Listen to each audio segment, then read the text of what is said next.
What happens when the most powerful man in the world looks at a regime that has survived 4 decades of sanctions, assassination attempts, and open war, and tells them their time is finally up?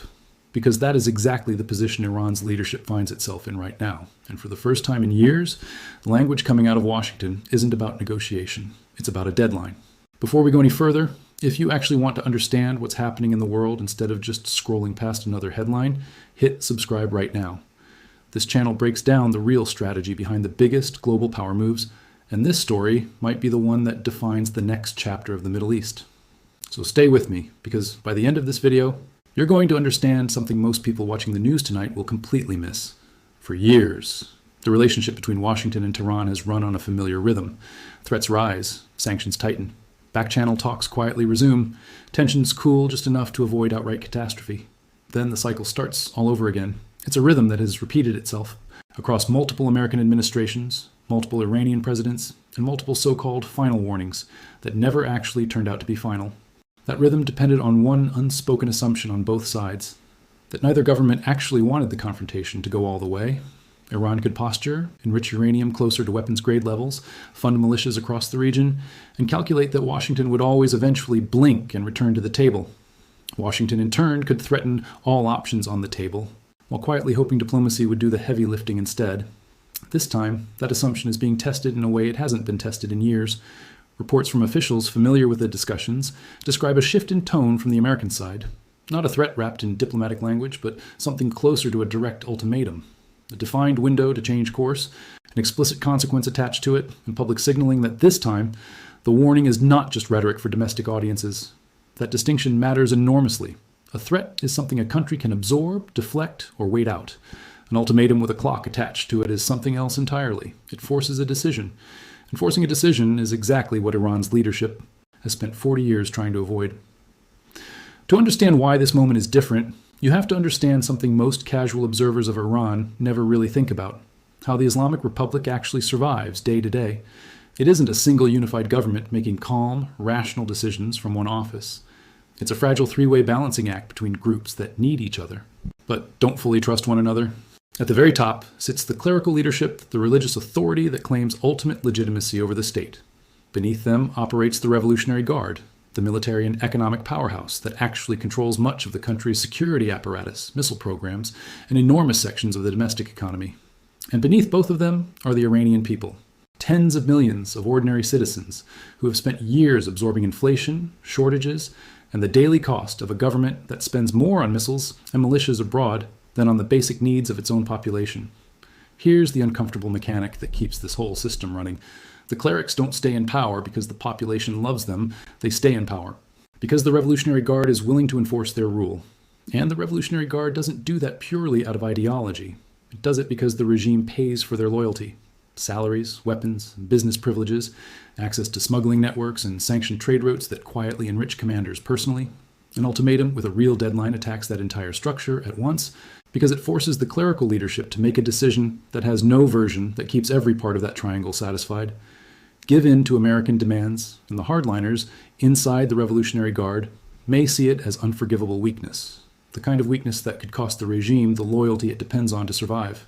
Refuse to give in and risk a level of military and economic pressure that could push the general population past the breaking point they've been quietly approaching for years.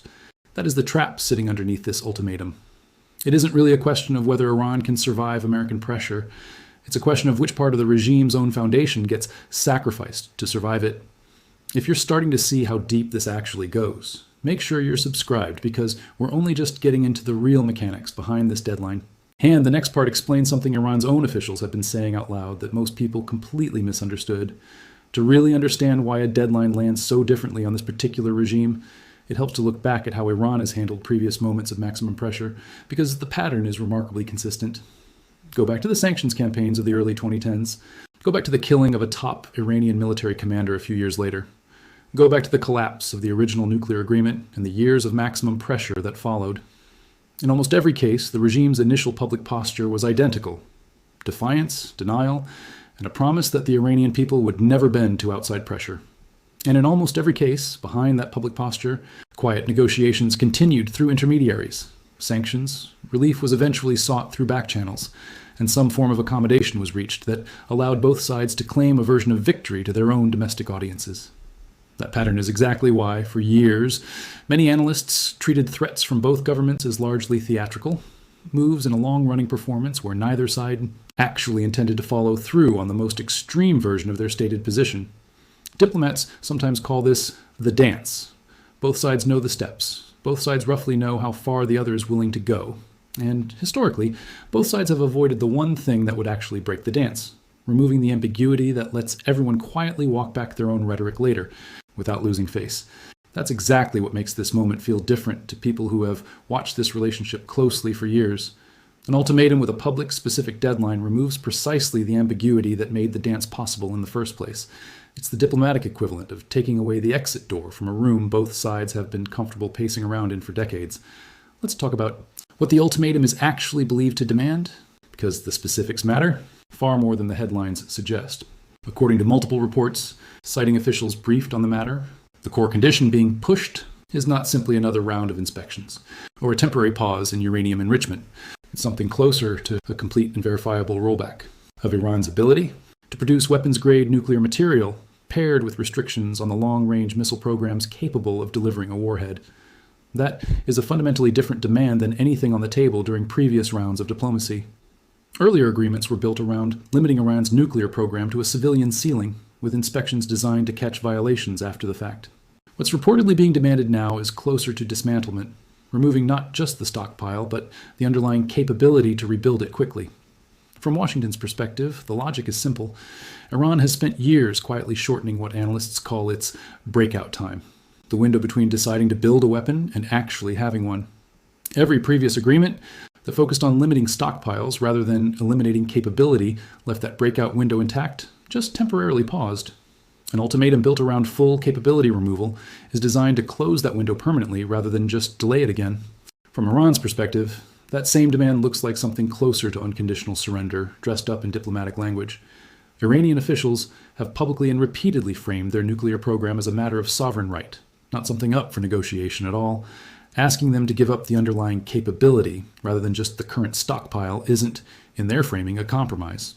It's a demand to permanently accept a subordinate position relative to the very countries, the United States and Israel, that they've spent decades positioning themselves against. That single gap between what one side considers the bare minimum for security and what the other side considers a total loss of sovereignty is the fault line running underneath this entire ultimatum. And it's a fault line that hasn't closed. In over 20 years of negotiations, several wars, and multiple changes of government on both sides. It's worth pausing here to actually explain what breakout time means, because it's the single most important technical concept in this entire story, and almost nobody outside specialist circles ever hears it explained clearly. Breakout time refers to the amount of time it would take a country to convert its existing nuclear material and infrastructure into a functional weapon, once a political decision is made to actually build one. Under the original 2015 agreement, that window was stretched out to roughly a year, specifically so the international community would have enough warning to respond before a weapon could actually be completed. Every year, since that agreement effectively collapsed, that window has reportedly narrowed, as enrichment levels crept higher and centrifuge capacity expanded. Some assessments in recent years have placed that window at just weeks rather than months under certain scenarios. That single number, weeks versus a year, is arguably the entire reason this ultimatum exists in its current form. A negotiating position built around limiting stockpiles made sense when the breakout window was long enough to absorb a diplomatic failure without catastrophic risk. Once that window shrinks to a matter of weeks, the entire calculus changes. There's simply no longer enough warning time left for a strategy built purely around monitoring and inspections after the fact. That's the technical reality, reportedly driving the shift from limit and monitor to remove the underlying capability entirely. From Iran's side, of course, this framing is rejected almost entirely. Iranian officials have repeatedly argued that enrichment for civilian energy and medical isotope production is a legitimate sovereign right under international nuclear agreements, and that Western estimates of breakout time are deliberately exaggerated to justify pressure that has little to do with actual proliferation risk, and everything to do with regional power politics. Whether you find that argument persuasive or not, understanding that it exists, and that it's genuinely believed by a meaningful portion of Iran's population and leadership, is essential to understanding why this ultimatum is being received as an existential threat rather than a reasonable ask. Now here's where it gets genuinely interesting, because the way this deadline has been communicated tells you almost as much as the deadline itself. Rather than delivering the ultimatum purely through private diplomatic channels, the traditional quieter way major powers usually handle this kind of pressure, significant parts of it have reportedly been signaled publicly through statements timed for maximum visibility. That's not an accident. A private ultimatum gives the other side room to quietly comply without losing face domestically. A public one removes that option entirely.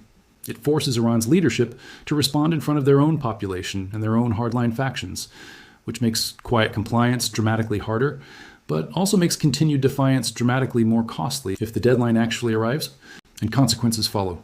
If this kind of layered analysis is exactly what you come here for, tap that like button right now.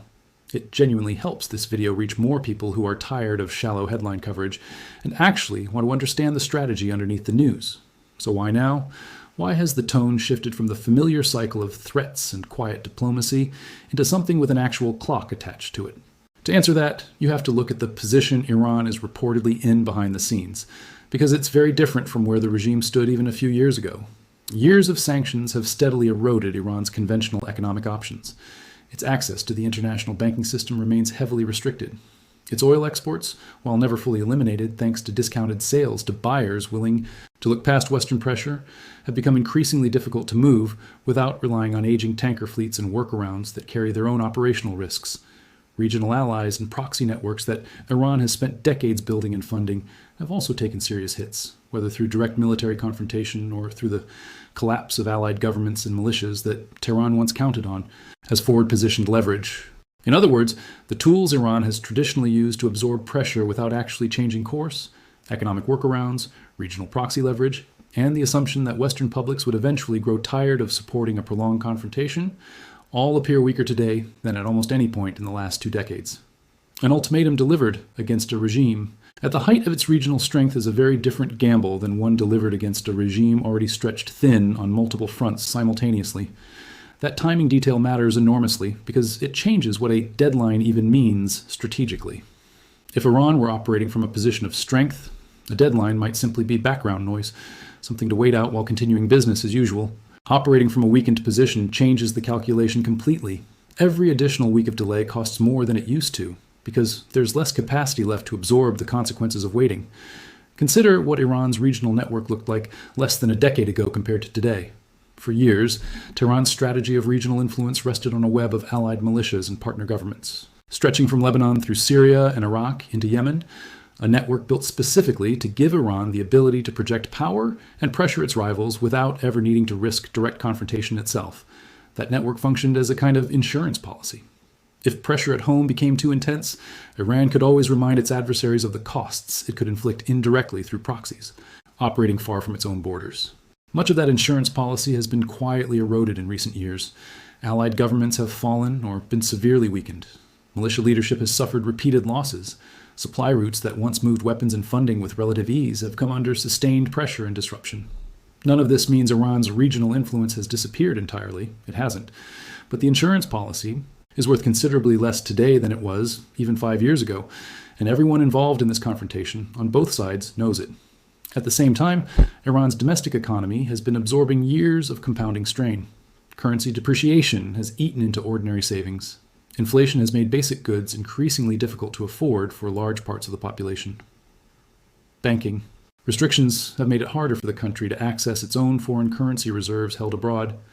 None of these pressures are new, but the cumulative weight of them, arriving at the exact moment regional proxy leverage has weakened and a hard deadline has been introduced, creates a kind of perfect storm that Iran's leadership has never had to navigate all at once before.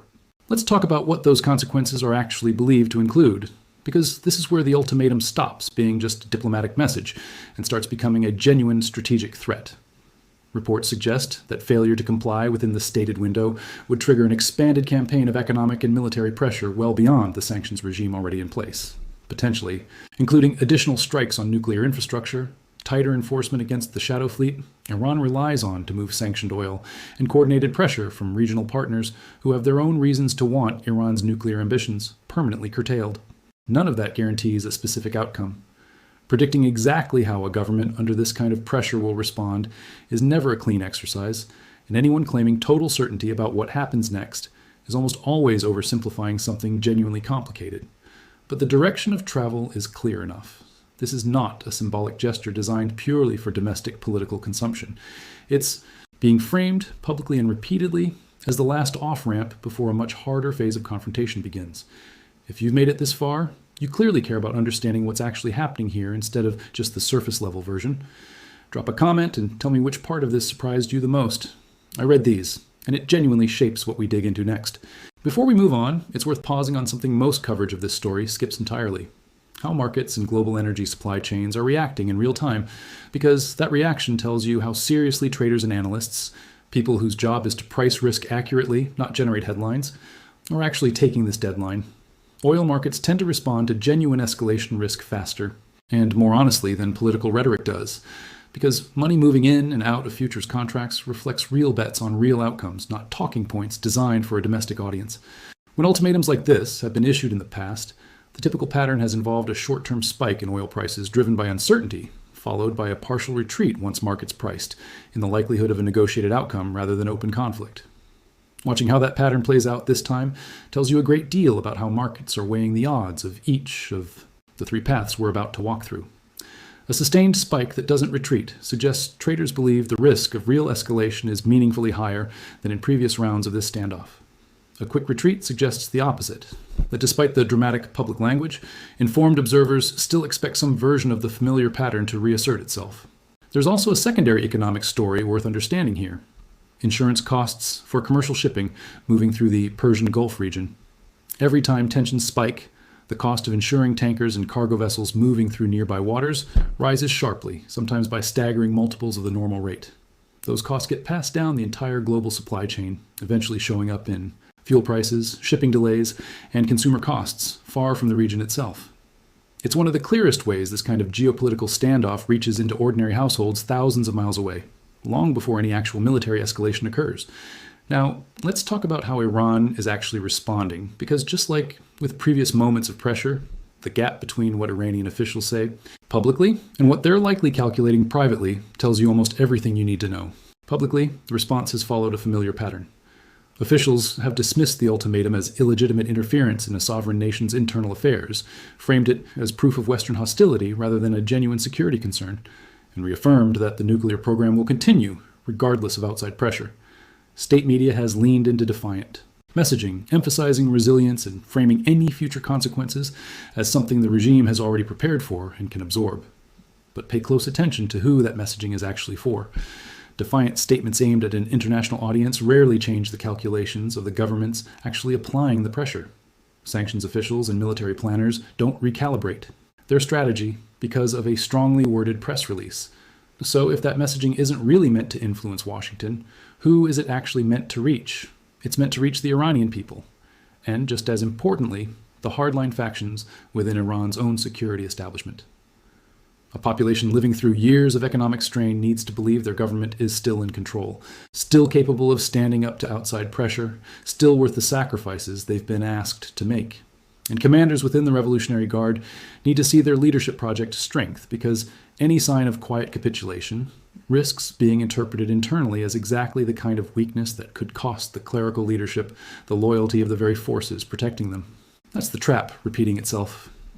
Every public display of defiance that reassures the internal audience simultaneously makes it harder to privately negotiate a face-saving compromise with the outside world. The louder the public defiance, the more painted into a corner the actual decision-makers become. Watch closely for another pattern in the coming days and weeks. State media coverage that leans heavily on dramatic, almost cinematic footage, animated simulations of military strength, montages of missile tests, archival footage of past defiance replayed with fresh narration. On the surface, that kind of content looks like typical wartime bravado aimed at intimidating an external adversary. But think about who that content is actually built for. Foreign intelligence agencies don't revise their assessments because of a dramatic broadcast. Military planners rely on satellite data and verified intelligence, not state television. So if that messaging isn't really designed to change minds in Washington, who is it actually reaching? It's reaching the same internal audience. We've already talked about a population absorbing years of economic hardship that needs to believe its government remains strong and in control, and a security establishment that needs to see its leadership project confidence rather than uncertainty. The more elaborate and dramatic that kind of messaging becomes in the coming days, the more it usually reveals about how much uncertainty exists behind closed doors, rather than how much confidence actually exists. There's a deeper irony worth sitting with here, too. Iran's entire strategic doctrine for the past several decades was built around the idea that patience and endurance would eventually outlast Western political will. Wait long enough, the thinking goes, and domestic pressures inside democracies, economic strain, war, fatigue, shifting elections, will eventually force a return to the negotiating table on terms more favorable to Tehran. That strategy worked, to varying degrees, for a long time, but an actual deadline changes the shape of that bet entirely. Endurance as a strategy depends on time being available to wait things out. A hard deadline removes exactly that variable. It doesn't ask Iran to simply wait longer than its opponents are willing to apply pressure. It asks Iran to make an irreversible decision inside a fixed and shrinking window, with no ambiguity left about whether the clock is real. Let's step back for a moment and talk about the pipeline sitting underneath all of this that almost nobody outside specialist circles is paying attention to. The diplomatic back channels that remain quietly open, even while public rhetoric escalates on both sides. Even during the most heated moments of past confrontations, direct and indirect communication lines between American and Iranian officials have rarely closed completely. Third-party intermediaries, often officials from Gulf states, European governments, or international organizations, continue relaying messages, testing possible landing zones for a deal, and probing exactly how firm each side's stated red lines actually are in practice.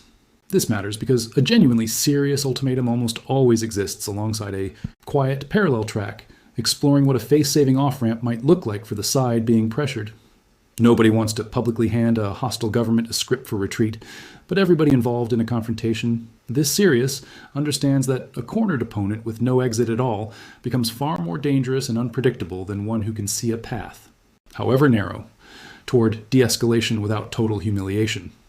The real strategic question sitting underneath this entire story is whether that narrow path still exists, or whether both sides have already painted themselves too far into public positions to find it in time. It's worth understanding who actually sits inside those back channels, because the list tells you a lot about how seriously this is being treated behind the scenes. Gulf states like Qatar and Oman have played this intermediary role for years, maintaining working relationships with Tehran even during periods of open hostility with Washington, precisely because their own economic and security interests depend on preventing this conflict from spiraling into something that disrupts regional oil infrastructure and shipping lanes they also rely on. European governments, despite years of frustration with Iran's nuclear program, have continued to maintain limited diplomatic channels, partly out of genuine hope for a negotiated resolution, and partly because a full-scale regional war would create exactly the kind of refugee and energy market shockwaves European governments are desperate to avoid. Even international bodies tasked with nuclear monitoring continue to maintain some level of access and communication with Iranian officials, even during periods when that access has been restricted or threatened. The continued presence, however limited, matters, because it represents one of the few channels through which verifiable information about Iran's actual program status can still reach the outside world, rather than relying purely on satellite imagery and intelligence estimates. The real strategic question sitting underneath this entire story is whether that narrow path still exists, or whether both sides have already painted themselves too far into public positions to find it in time. If this kind of layered, honest breakdown of world events is exactly what you're here for, make sure you're subscribed, because the next part goes into exactly what happens if that off-ramp doesn't materialize before the clock runs out. So, what actually happens if the deadline passes without a deal? There are really three broad paths sitting in front of decision makers on both sides right now, and each one carries enormous risk in a different direction. The first path is calculated defiance. Iran allows the deadline to pass while continuing to publicly frame its nuclear program as non-negotiable, betting that the resulting consequences will be painful but survivable, just as previous rounds of sanctions and strikes ultimately were. This path assumes the regime's core survival triangle, clerics, Revolutionary Guard, and enough tolerance from the population, can absorb another round of pressure without cracking. Given how much of that internal cushion has already been worn down over recent years, this is widely considered the riskiest version of the bet Iran's leadership could make, even if it's also the path most consistent with the regime's historical instincts.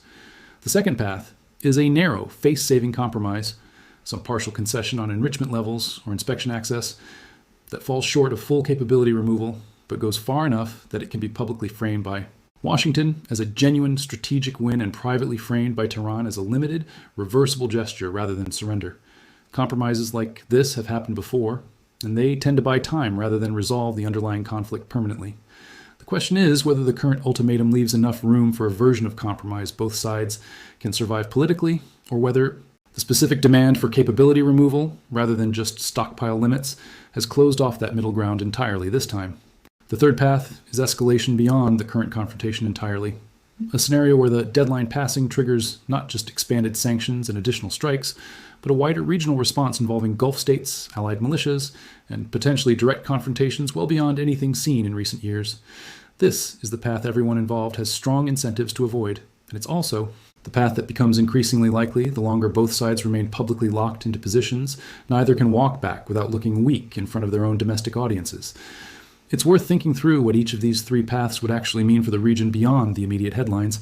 Calculated defiance likely means a return to the familiar pattern of expanded sanctions enforcement, targeted strikes on infrastructure tied to the nuclear and missile programs, and a slow, grinding economic squeeze rather than a single dramatic turning point.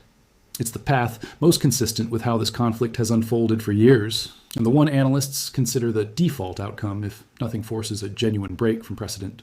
The narrow compromise path likely means something far less dramatic than either side's public rhetoric suggests. A face-saving arrangement heavy on technical language about inspection access and enrichment percentages, light on the kind of full capability removal originally demanded, but structured so each government can present it to their own audience as a clear victory. History suggests this kind of outcome is more common than dramatic headlines would have you believe, precisely because it lets both sides avoid the far riskier alternatives. The escalation path is the one genuinely capable of reshaping the region for a generation. It's the scenario where a single miscalculation, a strike that kills the wrong person, a drone that reaches an unintended target, a hardline commander acting without full authorization, turns a controlled pressure campaign into something neither government fully intended or can easily contain. Every major regional conflict in modern history has at least one moment like this buried in its origin story, and that's exactly why so many officials on both sides, publicly hostile as they may sound, are working quietly behind the scenes to prevent exactly this outcome even while their own rhetoric makes it sound increasingly unavoidable. None of these three paths is guaranteed. Anyone claiming certainty is likely overselling confidence. The range of outcomes has now narrowed significantly.